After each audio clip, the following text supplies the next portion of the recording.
Good morning everyone. Basahin tayo natin libro guys. History of the Filipino People. Kapwa ko Pilipino, magbasa na tayo. Sariling atin to. History of the Filipino People by Agoncillo and Guerrero. Today is 04 February 2023.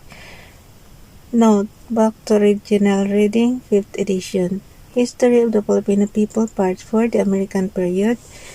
Topic number 18, the Wood Administration. Nandito na tayo sa paragraph, the Supreme National Council.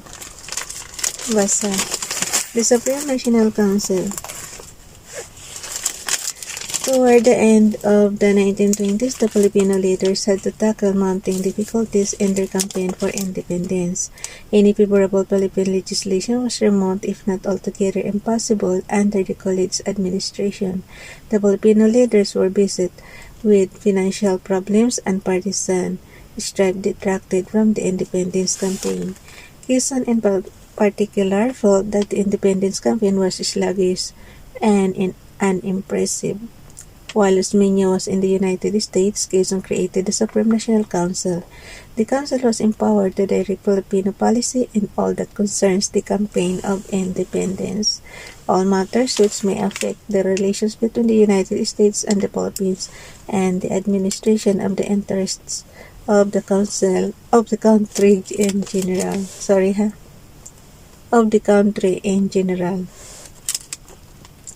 The council was composed of 5 nationalistas and 5 democratas, 8 of whom were members of the legislature. The council, which in effect replaced the Independence Commission, undertook the task of raising funds for the independence campaign. The council objected strenuously to the Bacon Bill and other reactionary bills under consideration in Congress. More significantly, it presented a united front in the campaign of independence, particularly against Wood's determined efforts to diminish Philippine autonomy. Little, however, was achieved by their efforts. The formation of a united front under the leadership of Quezon, which included the oppositionists, sumulong and recto, served only to enhance Quezon's popularity and power. By joining the Supreme National Council, the Democrats abdicated their position as an effective fiscalizer to the powerful Nacionalista Party and lost forever their opportunity to develop into a powerful opposition party. The Thompson Report. The Thompson Report, the failure of Congress to resolve the continuing friction between Wood and the Filipino leaders had become very embarrassing to the United States. Consequently, President Coolidge sent in 1925 Colonel Carmi Thompson to investigate conditions in the Philippines so that he could secure a better administration of its affairs. Reminiscent of the Wood Purvis mission in 1921, Thompson reported that complete independence is impossible now and for a long time to come because the Filipinos lack the financial resources and the social homogeneity and solidarity, which are the prime requisites of an independent nation. Thompson also warned that several of free trade relations between the United States and the Philippines would mean economic disaster for the Philippines. The Philippine legislature countered by passing resolutions praying Thompson to convey to President Coolidge their constant and intense desire for immediate independence. The Plebiscite Controversy. In 1927, the Philippine legislature passed a bill providing for a plebiscite on complete, immediate, and absolute independence. The purpose being to prove that the majority of the Filipinos, and not only a few radicals and politicians, wanted independence. Wood vetoed the bill on the ground that the calling of a plebiscite to determine the attitude of the Philippines with respect to its relationship with the United States was not a matter within the scope of the legislative power granted by the Jones Law. The legislature passed the measure over his veto, and it then went to President Coolidge for final decision. On April 6, 1927, Coolidge sustained Wood Wood's veto on the grounds that the plebiscite would be untimely and unconvincing at a time when the need for greater economic and political progress must take greater priority. He said that the arbitrary and categorical answer of yes or no would not give the people a chance to explain their vote or give any other answer. Coolidge's message was a blunt declaration on the part of the American government against immediate independence. The Independence Congress 1930. The failure to secure a plebiscite and the universal impatience over the delay in the attainment of independence led the Filipino leaders to hold Independence Congresses in 1930. The first Independence Congress met in Manila on Washington Day, February 22, and lasted 4 days. It was attended by some 2,000 people representing different provinces. Two plenary sessions were held in which various aspects of independence were discussed. The Congress finally passed a resolution favoring independence. At the same time, another independence mission headed by Quezon was sent to the United States to resolve the Philippine question with the authorities in Washington. Like the earlier missions, it came home without having achieved anything tangible. The independence missions were miserable failures insofar as securing independence from the American Congress was concerned. With or without these missions, the United States would have granted independence at any time in the 1920s if would have granted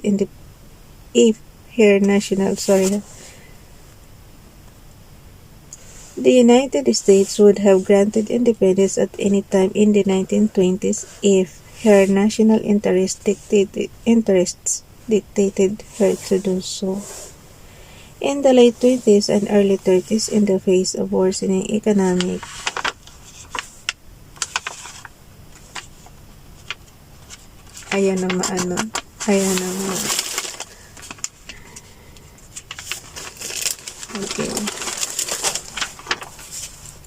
economic conditions in the United States, various pressure groups lobbied aggressively for Philippine independence in the belief that indeed it was to America's national interest to withdraw from the Philippines.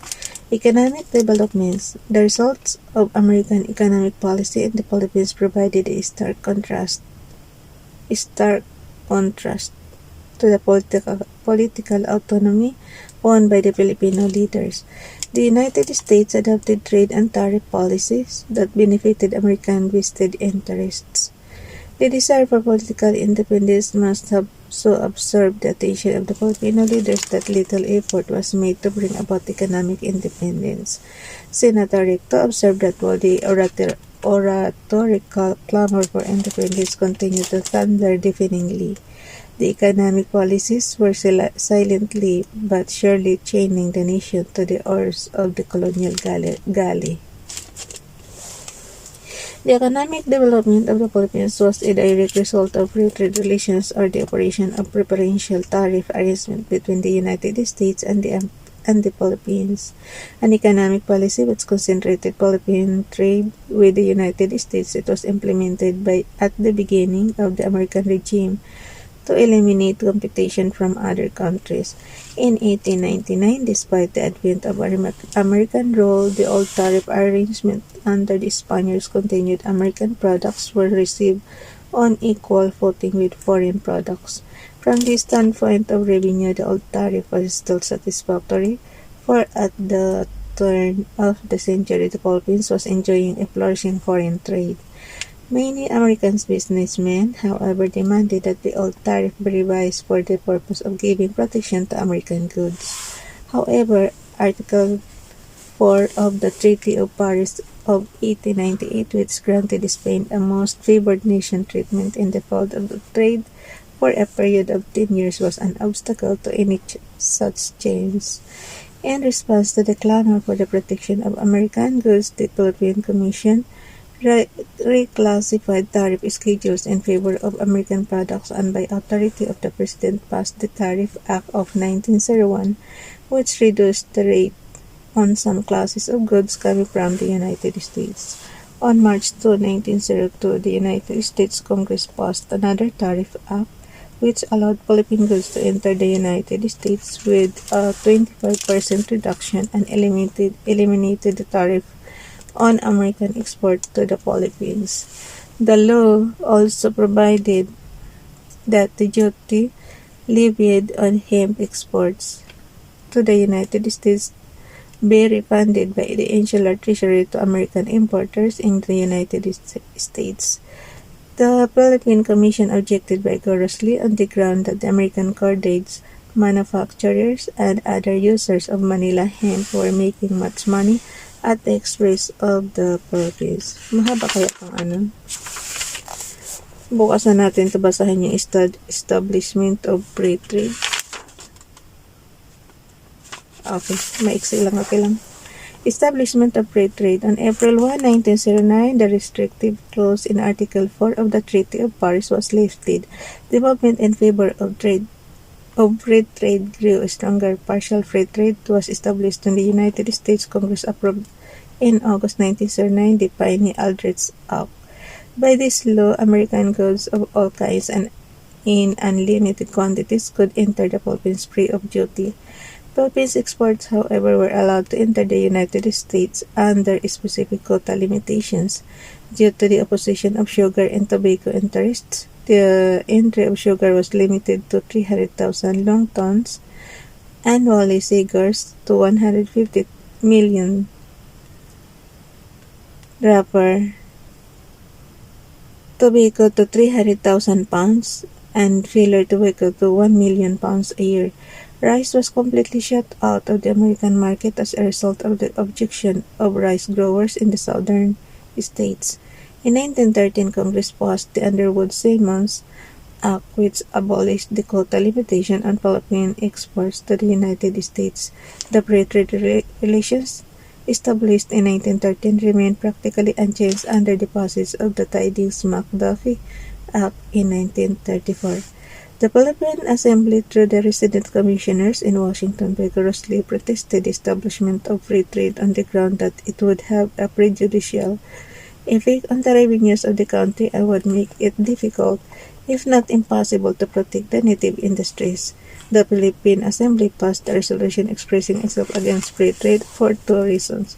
First, because it would result in so tying us up with American economic system that to disturb it sometime afterwards would bring about economic ruin to the Philippines.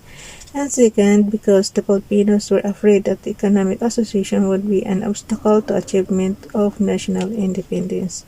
Philippine trade with the United States increased considerably with the establishment of sovereignty in the Philippines, and even more so with the adoption of free trade. The imports of the Philippines The imports of the Philippines increased 91 times from 1 million to $350,000 in 1899 to $92,600,000 in 1930. Philippine exports to the United States increased 32 times from $3,935,000 to $84,878,000. The United States increased from $28,751,227 in 1899 to $72,734,991 in 1930, or only a little over 2.5 times. Trade with the United States increased 40 times from $5,288,341 to more than $200 million. For the same period, the Philippines became a good market for American iron and steel products, automobiles, cotton goods, cigarettes, dairy, and other agricultural products. The Philippines, on the other hand, sold to the United States basic raw materials such as sugar, coconut oil, and copra, hemp, and tobacco products. By 1934, Philippine goods sold to the United States constituted more than 80% of the total export, while American goods purchased by the Philippines constituted about 65% of the total imports. Yan lang muna guys. Bye everyone. God bless.